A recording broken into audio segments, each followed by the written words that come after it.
বর্তমান সময়ে কুয়েতের সবচেয়ে বড় সমস্যা সিভিল আইডি অ্যাড্রেস। অনেকেরই দেখা যাচ্ছে প্রতিদিনই কিন্তু সিভিল আইডি অ্যাড্রেস ক্যান্সেল হয়ে যাচ্ছে, যার ফলে অনেক প্রবাসীরাই কিন্তু ভোগান্তিতে পড়েছেন। কেননা কুয়েত সরকার বলে দিয়েছে যে যদি 1 মাসের ভিতরে আপনি আপনার সিভিল আইডি অ্যাড্রেসটা সেখানে পরিবর্তন বা সেখানে যুক্ত না করেন, সেক্ষেত্রে আপনাকে 100 দিনের পর্যন্ত ফাইন দিতে হতে পারে। দেখুন, ফাইলে আমাদের 4টা বিল্ডিং রয়েছে এবং 4টা বিল্ডিংয়েই কিন্তু আমরা আমাদের যে প্রবাসীরা রয়েছে তাদের সবাইকে কিন্তু আমরা অ্যাড্রেস দিয়ে থাকি।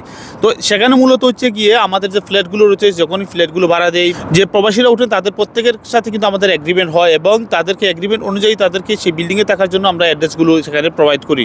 কিন্তু দেখা যাচ্ছে যে অনেক প্রবাসীরা দেখা যাচ্ছে এমন একটি বিল্ডিং ওঠেন সেই বিল্ডিংয়ের 5 নাম্বার বা সেই বিল্ডিংয়ের কোনো অ্যাড্রেস নেই। তো সেক্ষেত্রে দেখা যাচ্ছে আপনারা সেখানে ভাড়া দিয়ে ঠিকই দেখেন, কিন্তু সেখান থেকে আপনি অ্যাড্রেসটা পান না এবং কিছুদিন পরে দেখা যাচ্ছে আপনার অ্যাড্রেসটা সেখানে ক্যান্সেল হয়ে যায়।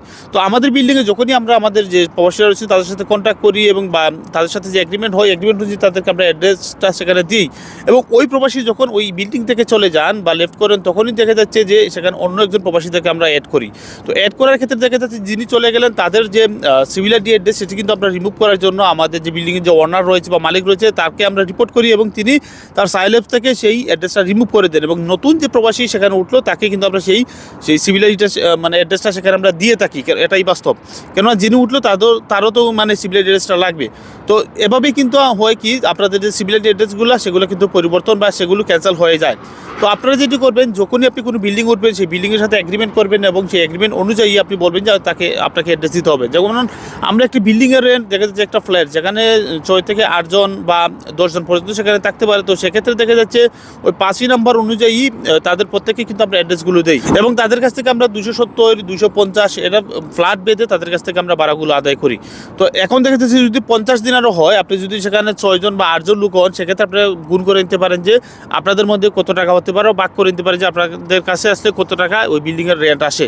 তো সেই অনুযায়ী কিন্তু আপনারা দিলে কিন্তু বৈধ আপনার যে বাসস্থানের যে অ্যাড্রেস সেটিও পেয়ে যাচ্ছেন এবং নিরাপত্তার একটা বিষয় থাকে সেটিও কিন্তু আপনারা পেয়ে যাচ্ছেন। কিন্তু আপনারা যেটি করেন বিভিন্নভাবে বিভিন্ন জরাজীর্ণ বিল্ডিংয়ে উঠেন এবং উঠার পরে এক পর্যায়ে দেখা যাচ্ছে আপনাদের যে অ্যাড্রেস সেখানে দেয় না এবং দেখা যাচ্ছে আপনারা আইনি জটিলতায় পড়ে এবং নিরাপত্তার সম্মুখীন হয়। যেমন আপনারা দেখেছেন যে জিলি ভাসাবিয়া যে সমস্ত প্রবাসীরা ছিলেন তাদের প্রত্যেকেই কিন্তু সেখান থেকে রিমুভ করা হয়েছে, সরিয়ে নেওয়া হয়েছে এবং তারা কিন্তু বর্তমানে কিন্তু একটা দুর্বিষহ জীবনযাপন করছেন।